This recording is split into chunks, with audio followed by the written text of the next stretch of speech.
I hope to convey that I made a profound transformation. And I'm here to talk about it from the male perspective. In my experiences, I had seen and always believed that when it came to, at least on the adoption side, or infertility side, the husband went along for the ride.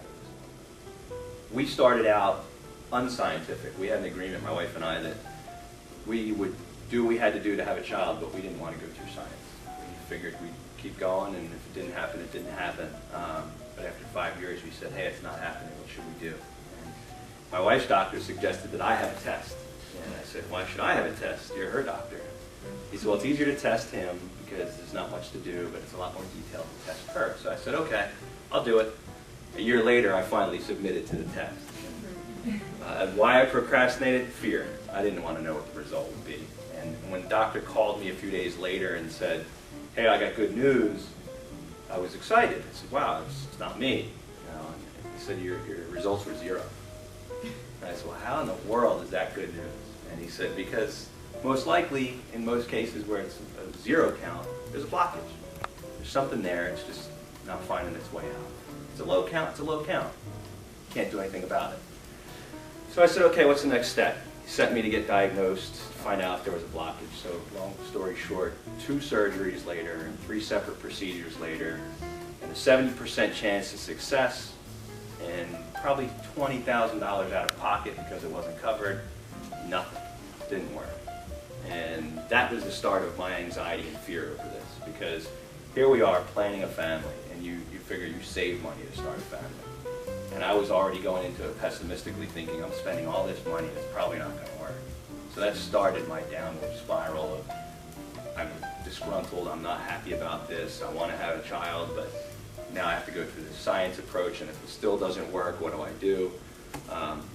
So it got me to the point where I said all the right things. Like, if it doesn't work, we can always adopt. But in my heart, it wasn't there, because I always counted on, we're going to go through this, and it's going to work, we're going to have a biological child. 4 IVF treatments later, we weren't having a child. And my wife had some of her fears that she would openly say that she knew friends of hers who wanted to have a child so bad. They had their child, and their husband just disassociated, didn't spend a lot of time with the child. So that was some of her fears, that I wasn't really fully there.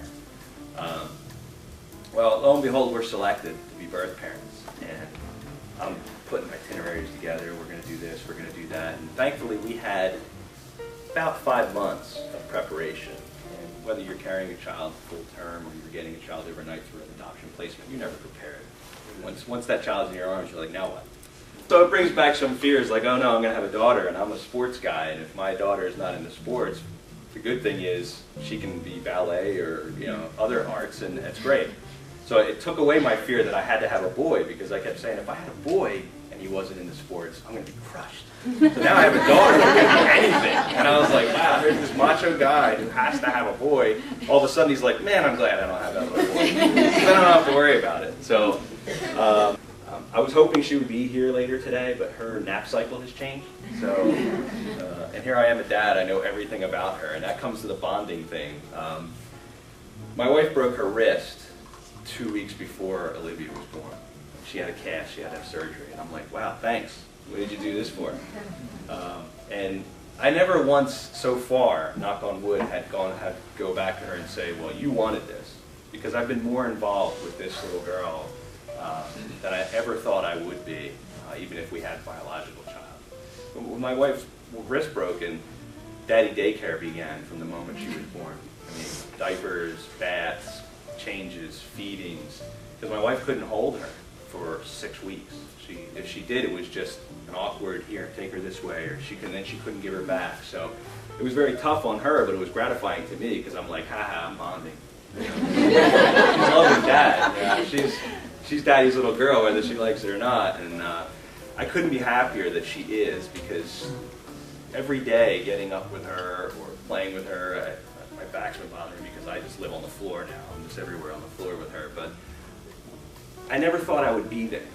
And the fact is, I was where you are now, and I sat there just dazing away.